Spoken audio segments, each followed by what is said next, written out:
Hello, रुकिए ना लगाने को देना बड़ी हर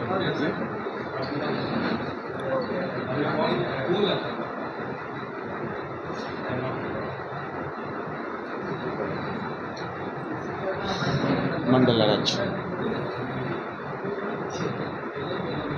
झूठा क्रेडिट लेने का पर्दाफाश।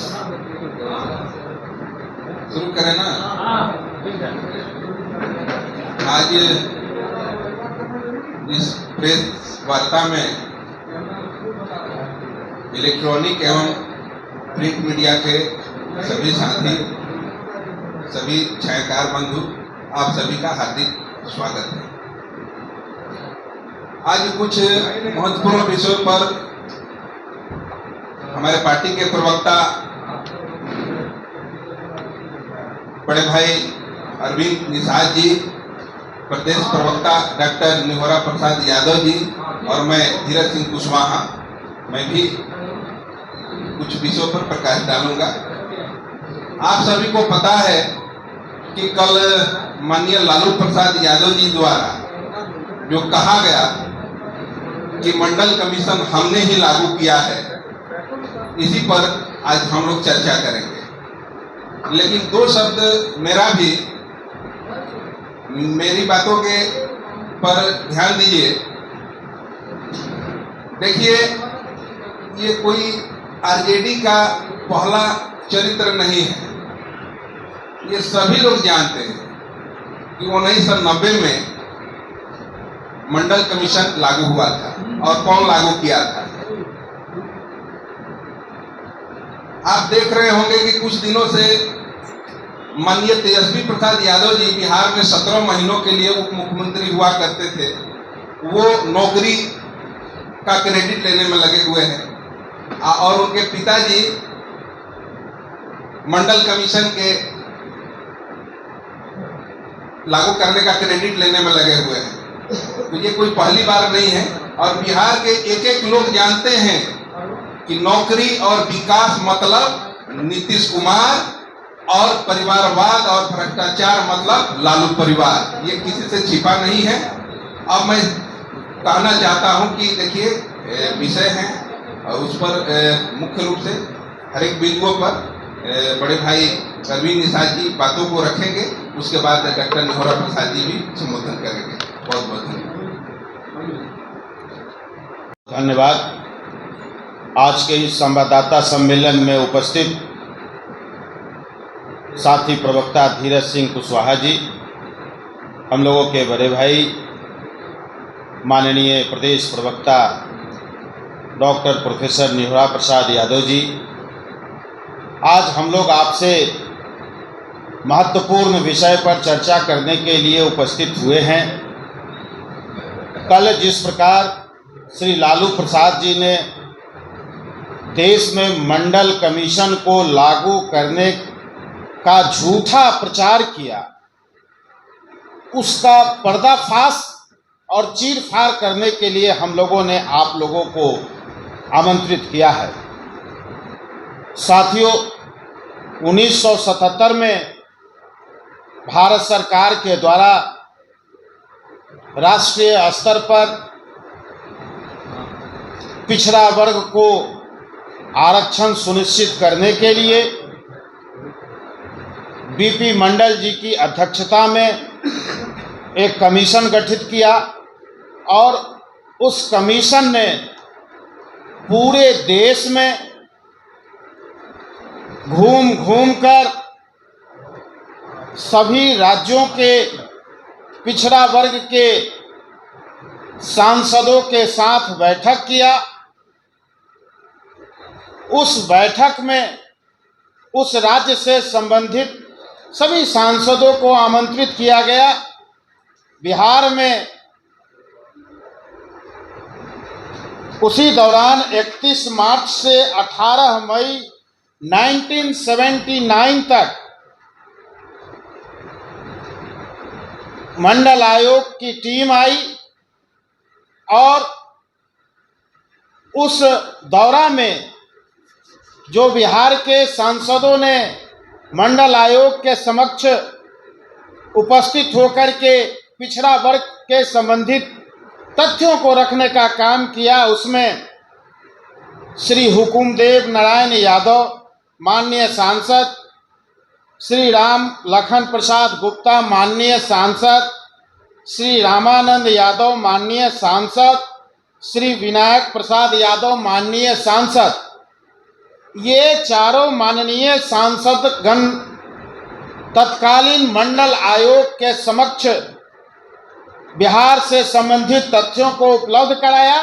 लेकिन उस समय छपरा से निर्वाचित हुए जनता पार्टी के संसद सदस्य के रूप में श्री लालू प्रसाद जी थे, लेकिन मंडल आयोग की कार्रवाई के समक्ष वह उपस्थित नहीं हुए। और आज झूठा क्रेडिट लेने के लिए, भ्रम फैलाने के लिए जिस प्रकार से कल उन्होंने दावा किया कि मैंने ही मंडल आरक्षण को लागू किया, जबकि सच्चाई यह है कि उस समय देश के प्रधानमंत्री आदरणीय वीपी सिंह जी थे। उन्होंने केंद्रीय स्तर पर इस देश में मंडल आयोग की एक सिफारिश को लागू किया, नौकरियों में आरक्षण देने का। कोई भी सहसा समझ सकता है कि कोई मुख्यमंत्री, श्री लालू प्रसाद जी उस समय बिहार में मुख्यमंत्री थे, मुख्यमंत्री केंद्रीय स्तर पर कोई भी बिल नहीं लाता है, कोई भी आरक्षण की व्यवस्था या कोई भी नियम नहीं लागू कर सकता है, कोई भी सामान्य व्यक्ति समझ सकता है। लेकिन लालू प्रसाद जी झूठ बोलने का मशीन बन चुके हैं, झूठ बोलने के कारखाना है, झूठ बोलने की फैक्ट्री के रूप में काम कर रहे हैं। पता नहीं कैसे कैसे ये 15 वर्षों में बिहार के लोगों को झूठ परोसने का काम किया। कल एक और झूठ उसमें शामिल हो गया। और दूसरी बात, उन्होंने अपने एक वक्तव्य और ट्वीट में यह भी कहा है कि देश में जननायक कर्पूरी ठाकुर आरक्षण की बात कही है, लेकिन सच्चाई यह है कि जब 1978 में बिहार के तत्कालीन मुख्यमंत्री जननायक कर्पूरी ठाकुर जी आरक्षण लागू कर रहे थे, उस समय सबसे ज्यादा विरोध श्री लालू प्रसाद जी ने किया था। और जब वो बिहार में 1990 के दशक में मुख्यमंत्री बन गए तो एक वक्तव्य में कहा कि हम बिहार में, जब केंद्रीय स्तर पर मंडल आयोग लागू हो गया तो उन्होंने घोषणा किया कि बिहार में भी मैं मंडल आयोग लागू करूंगा। तो तत्कालीन नेता श्री नीतीश कुमार जी ने उस घोषणा का पुरजोर विरोध करते हुए कहा कि जब तक नीतीश कुमार जिंदा है, बिहार में जननायक कर्पूरी ठाकुर आरक्षण फॉर्मूले को कोई खत्म नहीं कर सकता है। इससे घबरा कर लालू प्रसाद जी ने फिर दोबारा अपनी मनसा जाहिर नहीं की बिहार में कर्पूरी आरक्षण के फॉर्मूले को खत्म करने का। दूसरा एक, मैं उनको आज राष्ट्रीय जनता दल और आदरणीय लालू प्रसाद जी को मैं आज चैलेंज करना चाहता हूं कि 1978 से लेकर के आज की तारीख तक केंद्रीय स्तर पर जननायक कर्पूरी ठाकुर आरक्षण फॉर्मूला को लागू करने के लिए राष्ट्रीय स्तर पर पिछड़ा वर्ग में वर्गीकरण कर अति पिछड़ा वर्ग को अलग से आरक्षण देने के लिए कोई मुहिम चलाया हो, कोई वक्तव्य दिया हो, कोई भाषण किया हो, कोई सम्मेलन किया हो, तो उसकी प्रति देश के समक्ष, बिहार के समक्ष उपलब्ध कराने की जेडीयू की चुनौती है। लेकिन उनके पास तो ऐसा कोई साक्ष्य है नहीं, सिर्फ कर्पूरी जी का नाम लेते हैं। कर्पूरी जी को जीवन भर अपमानित करने का काम किया, कपटी ठाकुर कहकर संबोधित करने का काम किया करते थे।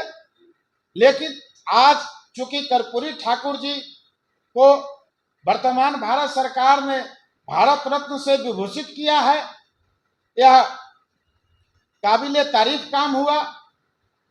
लेकिन लालू प्रसाद जी उनका नाम लेकर मतदाताओं के बीच भ्रम की स्थिति पैदा करना चाहते हैं, लेकिन उसमें वो सफल नहीं होंगे। आगे अपने बड़े भाई डॉक्टर निहोरा प्रसाद यादव जी से आग्रह करते हैं कि आगे की बात वो आगे रखें। मित्र अरविंद निषाद जी, धीरज कुशवाहा जी, पत्रकार मित्रों, अरविंद निषाद जी ने विस्तार पूर्वक सारे पहलुओं पर चर्चा की है। मैं संक्षेप में 2-3 बातों की ओर इशारा करूंगा। कई दिनों से बिहार में राष्ट्रीय जनता दल के राष्ट्रीय अध्यक्ष आदरणीय लालू प्रसाद के माध्यम से कई विवादास्पद बयान आ रहे हैं। ये बयान इसीलिए भी आ रहे हैं क्योंकि उनका आकलन इस चुनाव में हार का है, तो भ्रम फैलाने की कोशिश कर रहे हैं। एक तो सबसे पहला बयान मुसलमानों के बारे में आया आरक्षण का, तो खैर उसमें पलटी तुरंत ही उन्होंने मारा। दूसरा बयान आया छटपटाहट में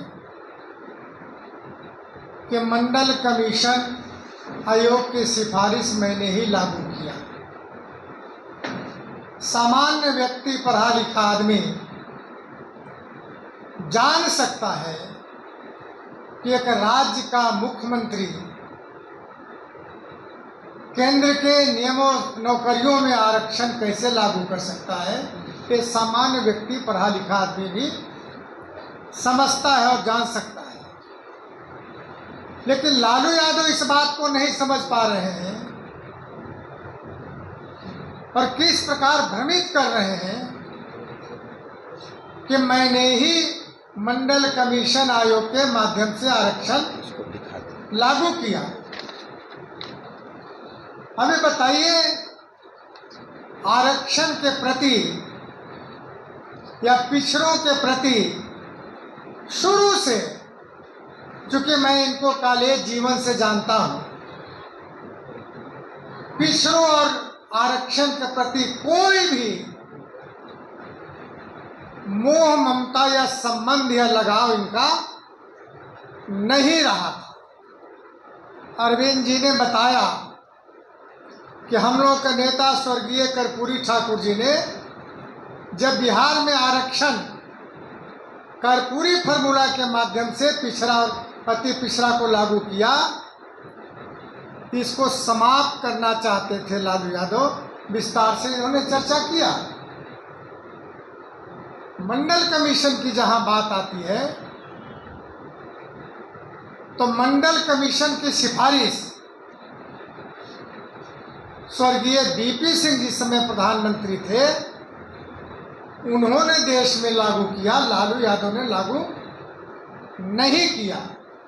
बल्कि मैं एक सटीक बात बताता हूं, पूछना चाहिए, अगर लालू यादव से आप लोगों की बात होती है या तेजस्वी से ही बात होती हो, तो पूछना चाहिए कि जब मंडल आयोग विभिन्न देश के विभिन्न राज्यों के सांसदों को राय मशविरा के लिए बुलाया, सलाह के लिए बुलाया, तो बिहार से में के सांसद में लालू यादव क्यों नहीं शामिल हुए? उसका ये जिस तारीख को बैठक हुई, उसका अगर ये थोड़ा सा भी पिछड़ों से मतलब होता, दर्द होता, तो निश्चित रूप में आयोग द्वारा बुलाए गए बैठक में लालू यादव शामिल होते और अपना सलाह पिछड़ों के हित में देते।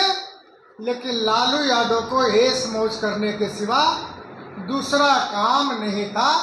पिछड़ों से या जनता से कोई मतलब नहीं था। जो आदमी बैठक में शामिल होकर सलाह नहीं दे सकता है, राय नहीं दे सकता है, वो आदमी आज कह रहा है कि मंडल कमीशन हमने लागू किया है। आश्चर्य लगता है, मुझको लगता है कि कहीं न कहीं सोचने की शक्ति में भी कमी उनकी आई है, समझने की शक्ति में भी कहीं न कहीं उम्र के अनुसार कमी आई है।